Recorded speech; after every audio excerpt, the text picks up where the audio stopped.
सारी संगत को जय गुरु जी, बहुत बहुत प्रणाम। गुरु जी के चरणों में शत शत प्रणाम। सबसे पहले नए साल की बहुत बहुत मुबारकबाद हो और सबको ही गुरु जी की ब्लेसिंग्स मिले। जय गुरु जी। गुरु जी के चरणों में शत शत प्रणाम। आज मैं आपको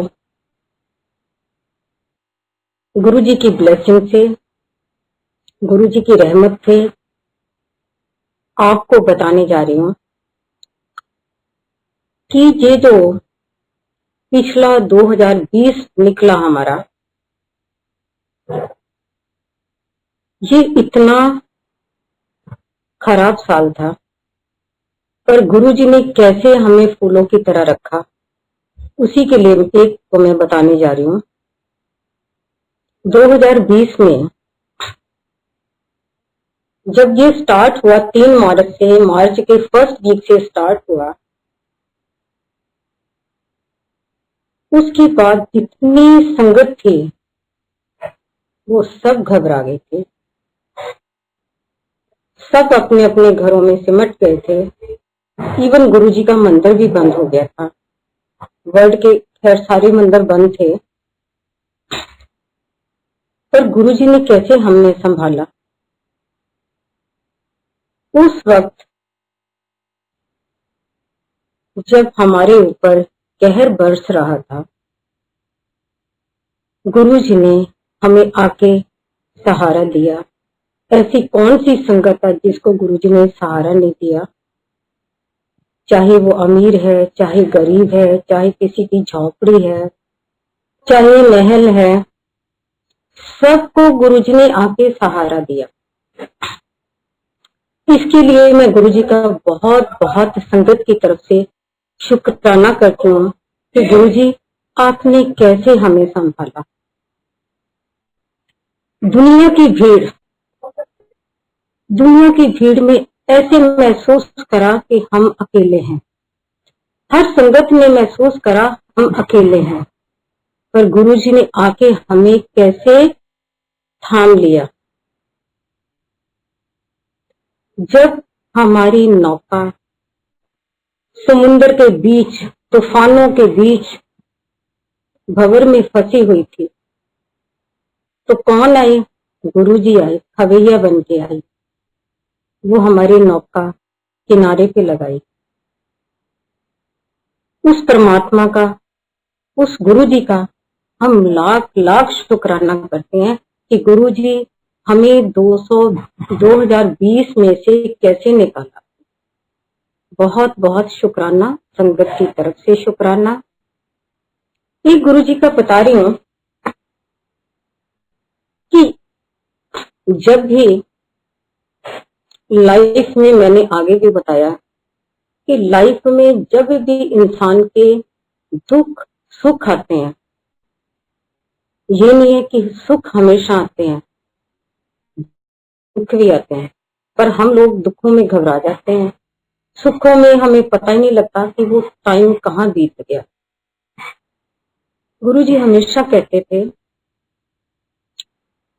सुख और दुख में हमेशा अपना संयम रखो। जब दुख बरसता उस टाइम हम घबरा जाते हैं, चारों तरफ ऐसे लगता कि हम तूफानों से घिरे हुए हैं, हमारे ऊपर पता नहीं क्या क्या कहर बरस रहे हैं, चारों तरफ दुखों के बादल छा जाते हैं। कि हर बंदे की लाइफ में आता है, चाहे वो राजा है, चाहे वो रंक है। हमारा अपना, मेरा पर्सनल एक्सपीरियंस है कि जब भी दुख आते हैं तो घबराना नहीं चाहिए। उस टाइम ऐसे महसूस करना चाहिए। आप ये मत सोचो कि मैं अपने घर के अंदर बैठी हूँ। आप हमेशा ये इमेजिन करो कि मैं गुरु दरबार के अंदर बैठी हूँ और गुरु जी मेरे सामने है। चाहे आप कहीं भी बैठे हो, पर इमेजिन करो कि मैं गुरु जी के दरबार में हूँ और गुरु जी मेरे सामने है। मैं 101% कह रही हूँ कि गुरु जी उन दुखों से ऐसे फूलों की तरह निकाल देते हैं आपको पता भी नहीं चलता वो दुख कब खत्म हो गए। आगे सुखों की बारिश शुरू हो जाती है, तब हम कितने खुश होते हैं। ऐसे ऐसे टाइम आते, आज दुनिया में इतना डिप्रेशन है। गुरुजी ने ये बातें तो पहले ही कह दी थी, मैंने पहले कहा कि गुरुजी कहते हैं कि 3 चीजें बरसेंगी, डाइवोर्स, डिप्रेशन और कैंसर। खैर आजकल कोविड भी बरस गया, आज उसकी नई किस्म और आ गई है। तो ऐसे वक्त में चाहे वो डिप्रेशन हो, डिप्रेशन के टाइम पे आपने हमेशा देखा जितनी भी संगत हमारी, हम लोग शब्द सुनते हैं गुरुजी की तरफ ध्यान देते हैं और हमारा ऐसे लगता जैसे अंदर फील होता कैसे पॉजिटिविटी आ रही है, पॉजिटिव वाइब्रेशन शुरू हो जाती है। जब हम गुरुजी का ध्यान करते हैं, गुरुजी के शब्द सुनते हैं, तो अंदर ही अलग महसूस हो जाता है और डिप्रेशन खत्म हो जाता है। डाइवोर्स, गुरुजी ने कहा था डाइवोर्स होंगे। पहले हमने कभी नहीं सुना था लाइफ में कि इतने डाइवोर्स।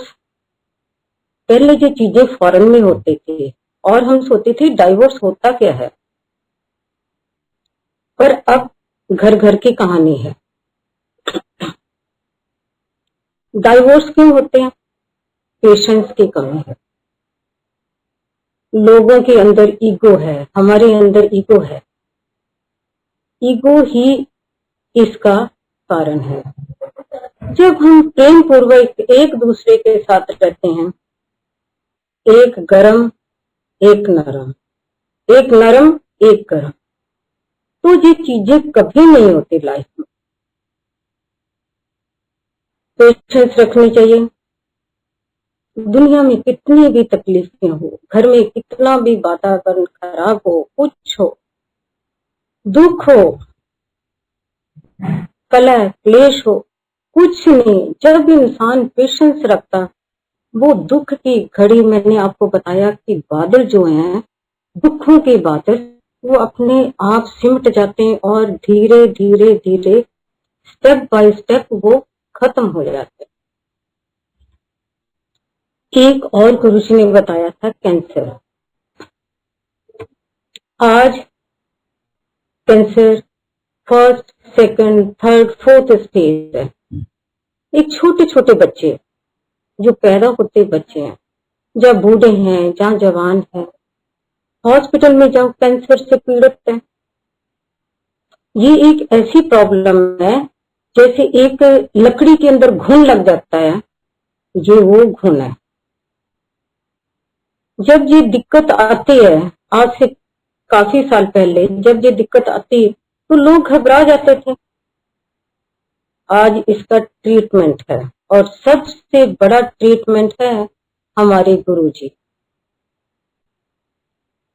उस टाइम भी जब हम गुरुजी के पास बैठते थे, ऐसे पेशेंट के लिए आते थे, चाहे हर बीमारी के, चाहे कोई बीमारी हो, दुनिया की वर्ल्ड की कोई बीमारी हो जिसका कोई इलाज नहीं है, पर गुरुजी एक ऐसे हमारे ईश्वर हैं जिनके पास हर बीमारी का इलाज है।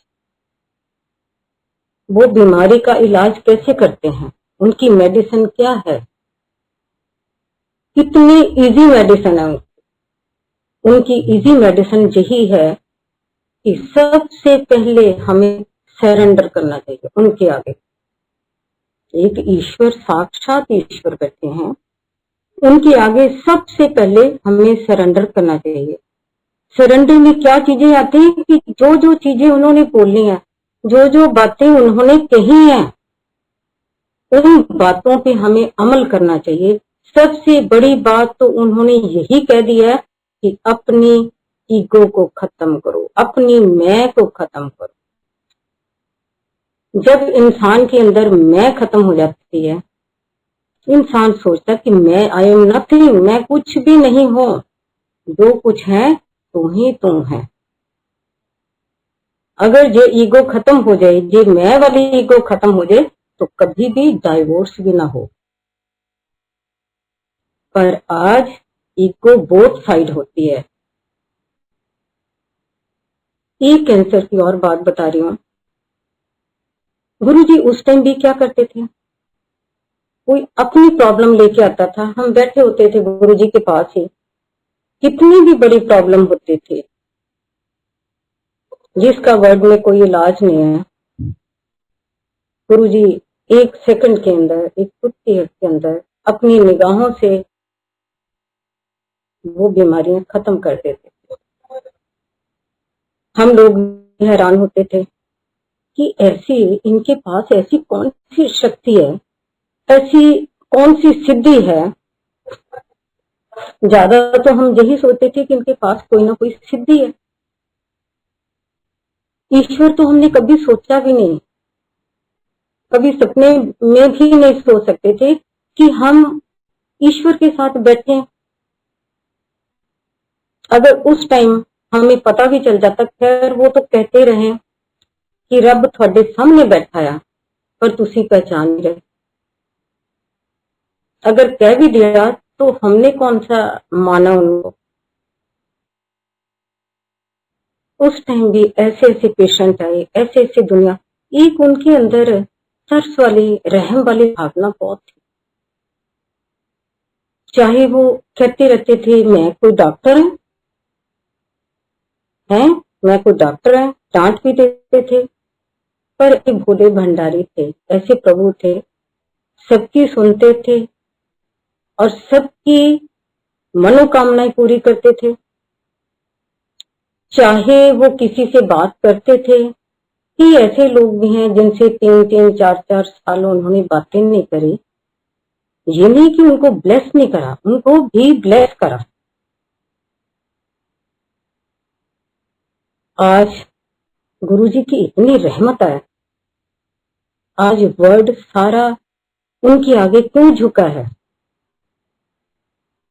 इसीलिए झुका कि ये वो दरबार है, ये वो स्थान है जहां हमारी सारी समस्याओं का हल है। गुरुजी का मंदिर, दरबार, एक कण कण के अंदर गुरुजी का वास है। गुरुजी का बड़ा मंदिर, जैसे चारों तरफ आप देखते हो, लोग लॉकडाउन के दौरान बाहर रोड पे ही माथा टेक जाते थे और वो भी ब्लेस हो जाते। मंदिर की मैनेजमेंट कमेटी ने, आप देखो, करवाने वाले तो गुरुजी हैं, इंडिकेट तो उन्होंने दिया, गुरुजी ने दिया। लॉकडाउन के दौरान कितनी सेवा हुई है वहां, हजारों लोगों के लंगर बने, छोटे छोटे बच्चे दूध जा रहा, बैठ जा रही है, कोई सामान ले रहे हैं। ये गुरु जी की कृपा ही तो है, उनकी कृपा से ही ये सारा ही प्रबंध हुआ वहां। और गुरु जी का कई ऐसे लोग हैं लॉकडाउन के द्वारा, जहां जिनके घरों में कोई दिक्कत आई, कोई बीमार हुआ, कुछ हुआ, गुरु जी का जल लेके गए हैं। लोगों ने वो जल, मेरे को पता लगा, हॉस्पिटल में पहुंचाया, आईसीयू में भी पहुंचाया। क्या वो जल है? क्या उस जल में क्या पावर है? ये गुरु जी की पावर है। हल्का सा भी वहां की आस पास की मिट्टी भी आप माथे पे लगा लो तो ये उनका प्रसाद है। ऐसी शक्ति, गुरुजी कहते थे कि जो वो शिवलिंग बना, मैंने उसके अंदर 12 ज्योतिर्लिंग की पावर डाल दी है। ये बात रियलिटी है, सच है। वो एक ऐसा धाम बन गया है, ऐसा धाम बन गया है। अगर हम वहां कारणवश नहीं भी पहुंच पाते, नहीं भी पहुंच पाते, आप जस्ट इमेजिन कर लो, अपने मन के अंदर इमेजिन कर लो कि मैं गुरु जी के दरबार के अंदर बैठा हूँ, गुरु जी साक्षात हमारे सामने बैठे हैं और हमारी समस्या जितनी भी हैं स्टेप बाय स्टेप वो सारी समस्याओं का हल हो जाएगा। हम्म,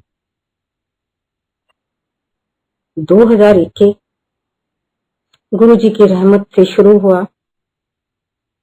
परमात्मा से प्रार्थना करते हैं, उस ईश्वर से, गुरु जी से प्रार्थना करते हैं कि गुरु जी सबके घरों में खुशियां लेके आए, मंगलमय करें।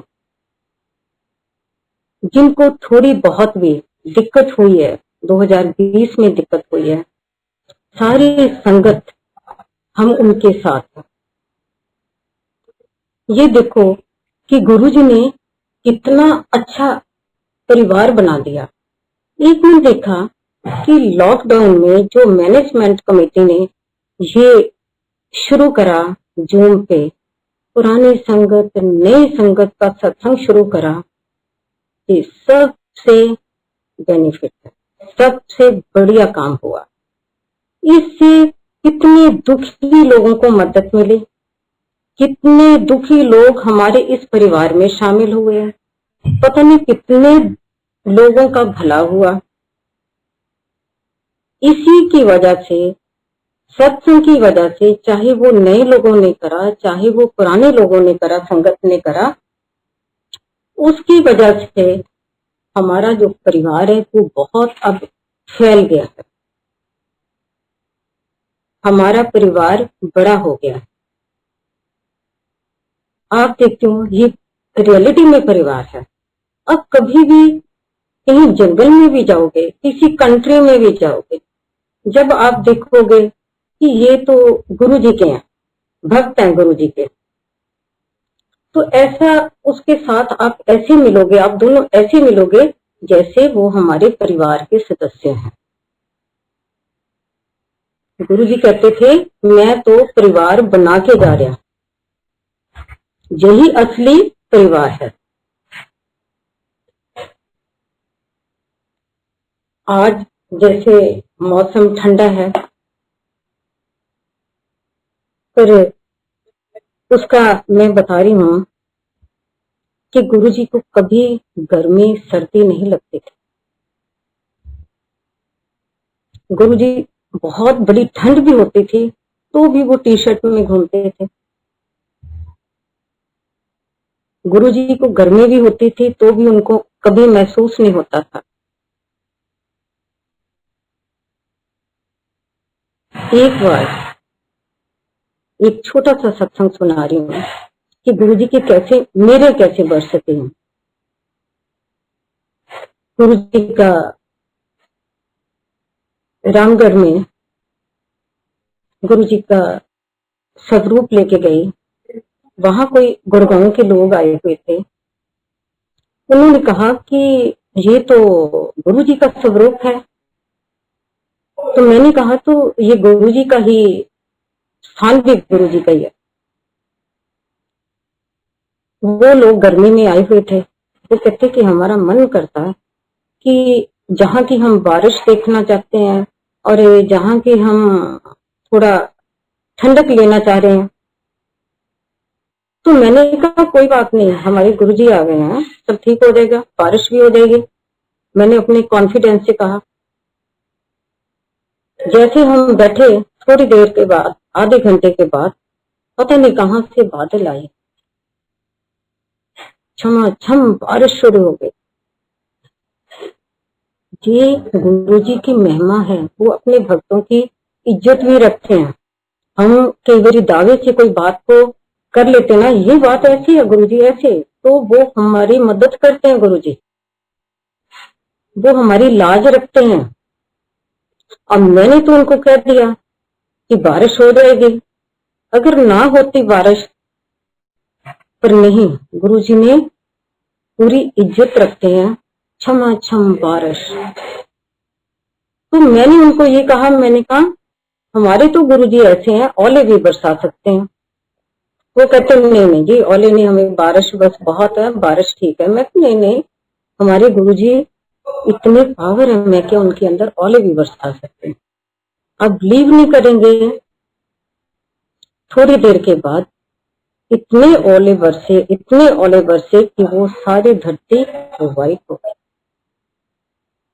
अब हम सोचे ऐसी कौन सी ऐसी पावर है, बारिश भी हो गई, ओले भी बरस गए। आपने कभी फील करा बड़े मंदिर में जब हम लोग बड़े बड़े फंक्शन होते थे, बहुत, जैसे न्यू ईयर का फंक्शन, बैसाखी का फंक्शन और जो भी बड़े फंक्शन होते हैं, कई बार ऐसे होता मौसम बारिश का होता है, इवन प्रेडिक्शन भी हो जाती है कि बारिश है, सारी दिल्ली में बारिश होगी, पर गुरु जी के मंदिर में बारिश नहीं हुई। क्यों? ये है पावर, ये है गुरु जी की रहमत। वो एक एक, अब तो लाखों करोड़ों में हमारे परिवार बढ़ गया। पहले गिनती में था, सैकड़े में था, फिर हजारों में हुआ, फिर लाखों में हुआ, अब करोड़ों में बढ़ गया परिवार। परिवार अगर आप फील करोगे, इस सत्संग की वजह से परिवार एक सिमटा हुआ, वो एक धागे के अंदर पिरोया हुआ है परिवार। अब ये नहीं कि परिवार हमें नजर नहीं आता, हमें ऐसा लगता कि परिवार हमारा जितना भी है, चाहे वो करोड़ों में है, चाहे वो हर कंट्री है, अमेरिका, ऑस्ट्रेलिया, कनाडा, सब कंट्रीज हैं, इवन दुबई है, अबू धाबी है, सारी कंट्रीज हैं, पर वो ऐसे लगता गुरु जी ने एक ही पोटली में हमें डाल दिया है। हर संगत, चाहे वो नई है, पुरानी है, चाहे गुरु जी कैसे भी हो, पर गुरु जी इस टाइम इतनी कृपा बरसा रहे हैं, इतनी कृपा बरसा रहे हैं, वो हर संगत के पास जा जाके हर बंदे की समस्या का हल कर सकते। एक छोटे छोटे बच्चे उनको ड्रीम में बता रहे हैं, एक बूढ़े हैं, बड़े हैं, छोटे हैं, सबके पास जा जाके ऐसे हाल चाल पूछ रहे हैं। जी गुरु जी, ये है वो ईश्वर। दुनिया में हमारे वैसे 33 करोड़ देवी देवता है, 33 करोड़ देवी देवता हैं, पर हमारे गुरु जी एक ऐसे ईश्वर हैं, एक ऐसे ईश्वर हैं जिनका कोई पार नहीं पाए। गुरु जी का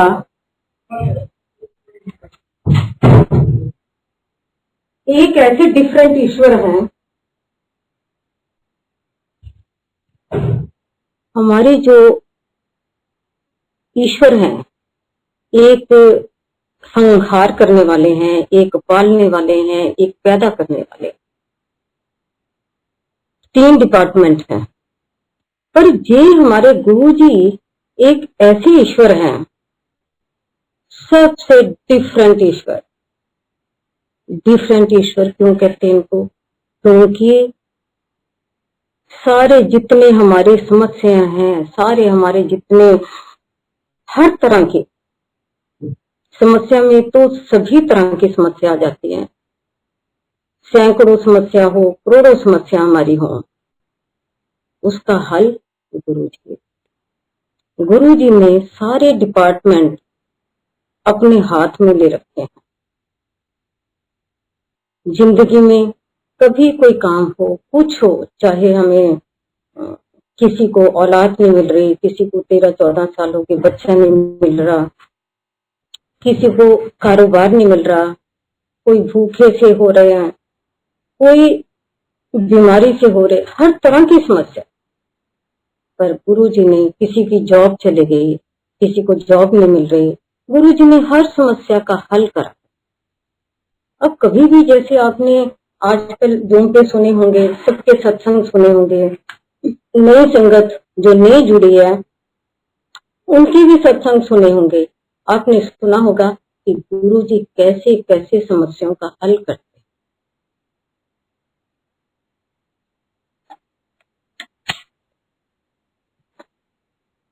समस्याओं का हल करने का उनका डिफरेंट वे है।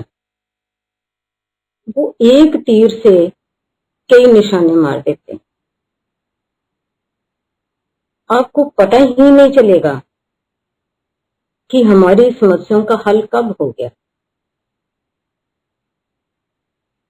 इतने हम दिमागी हैं हमारे गुरुजी। उनको हर अपने भक्त का पता है। जैसे हम प्यार करते हैं ना उनको, गुरुजी को प्यार करते हैं, बहुत प्यार करते हैं उनको, तो ईश्वर को भी अपने भक्त बहुत प्यारे लगते हैं। वो संगत को इतना प्यार करते हैं, इतना प्यार करते हैं। कई बारी जब गुरुजी प्रेजेंट थे, हमारे भेजते थे घर में, जावे शर्मिंदकार हो गया, ऐसे भेज देते थे, शर्मिंदकार हो गया। जब आते थे तो फिर जब वापस जाते थे, गुरुजी को हमेशा दिमाग में होता था, वो जाके बताते थे गुरुजी हम उनके घर में गए तो कैसे हमें उन्होंने अटेंड करा, और बड़े खुश होते थे।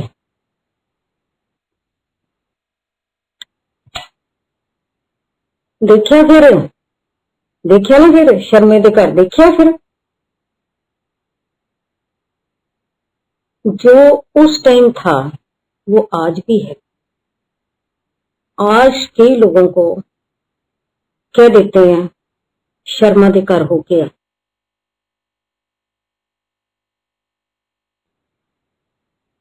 एक दिन आपने सुना होगा नरेंद्र अंकल, नरेंद्र अंकल और उनकी वाइफ, ऐसे एक दिन उन्होंने मेरे को बताया कि गुरुजी का हुक्म है हम आपके घर आए। गुरुजी एम्पायर स्टेट में बैठे थे, वो कहने लगे चलो शर्माधिकार चल दें। हालांकि वो फर्स्ट टाइम आए और उन्होंने पूरा वे बताया कि गुरुजी कैसे आए, आगे कौन था, कैसे, पूरा ही उन्होंने बताया कि कैसे गुरुजी आपके घर आए हैं और कहाँ बैठे, कैसे हुआ, किस बंदे ने उनको सर्व करा, टोटल सारी बातें उन्होंने बताई। उसके बाद हमने उनकी बातों का ध्यान नहीं दिया, ऐसे हम बिजी थे, ध्यान नहीं दिया। उन्होंने फिर कहा कि हमने आपके घर आना, फिर नहीं ध्यान दिया। जब तीसरी बार, आई थिंक नूर का बर्थडे था, उसके बर्थडे में उन लोगों ने कहा, अंकल ने, आंटी ने कहा कि हाथ जोड़ के कि गुरुजी का हुक्म है कि हमने आपके घर आना। तो ये आज भी है, गुरुजी सब जाने जाना है। कई बार कह देते हैं चल शर्मांतिकार हो गया। अभी इन दिनों कोई अंकल हैं, मैं उन लोगों को जानती नहीं है, तो मेरे ख्याल कौन से मनप्रीत, पता नहीं कौन से एरिया में रहते हो, उन्होंने कहा गुरुजी आए, गुरुजी कहते कि शर्मा आंटी को बोलो जाप करे।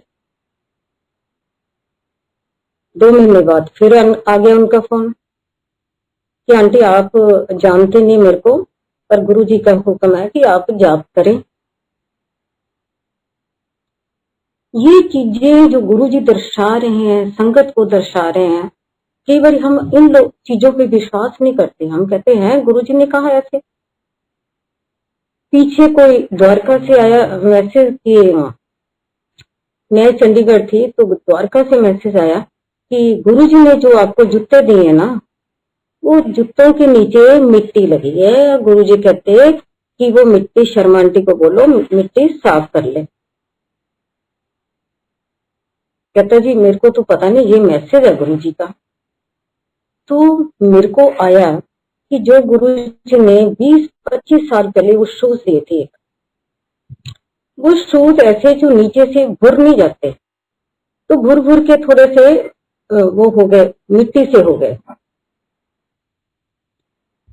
तो ये गुरु जी है घर में रखी, जो आप संगत के घर में भी कोई भी चीजें रखी हैं, उस टाइम जिस टाइम गुरु जी प्रेजेंट भी थे ना, उस टाइम भी हमें उनको सब पता होता कि हमारी अलमारी में क्या पड़ा, हमारे किचन में क्या है, हमारे कितने बस्तर हैं, हमारे क्या चीजें हैं, हमारा किसी के साथ क्या रिलेशन, हमारे क्या रिलेटिव है, हमारे पड़ोसी कौन है, क्या है। मतलब उनकी कोई भी चीज छुपी नहीं है। हम अगर गलत काम भी हम करते हैं, किसी के लिए गलत सोचते भी हैं, उनको सब खबर। हमारा हमेशा संगत से मैं प्रार्थना करती हूँ। एक और सबसे इम्पोर्टेंट चीज ये है कि हमेशा सारी संगत जो भी है, हमारा टारगेट गुरु जी होना चाहिए, गुरु जी की शरण होनी चाहिए। कभी भी ना राइट ना लेफ्ट, कभी किसी चीजों का ध्यान मत करो, उनकी शरण में रहो। वो साक्षात ईश्वर दरबार में बैठे हुए हैं। जब भी आपको लाइव दिखाते हैं, वीकली दिखाते हैं या रोज भी दिखाते हैं, वो लाइव है, वो साक्षात ईश्वर बैठे हुए हैं। हम उनके दर्शन करते हैं। हमेशा गुरु जी की शरण में रहो। मैनेजमेंट कमेटी से मैं बहुत बहुत आप लोगों का शुक्राना करती हूँ, जिन्होंने सारे परिवार को जोड़ दिया, एक गुत्थी में परो दिया, एक माला में परो दिया। सब संगत की तरफ से गुरु जी का लख लख शुक्राना, बहुत बहुत शुक्राना। और नए साल की बहुत बहुत मुबारक। आपके घरों में खुशियां आए, मंगल आए, मंगल के गीत गाएं और गुरु जी के रहमत का शुक्राना करें। जय गुरु जी अंकल, जय गुरु जी संगत। बहुत बहुत शुक्राना आप लोगों का, बहुत बहुत शुक्राना। जय गुरु जी।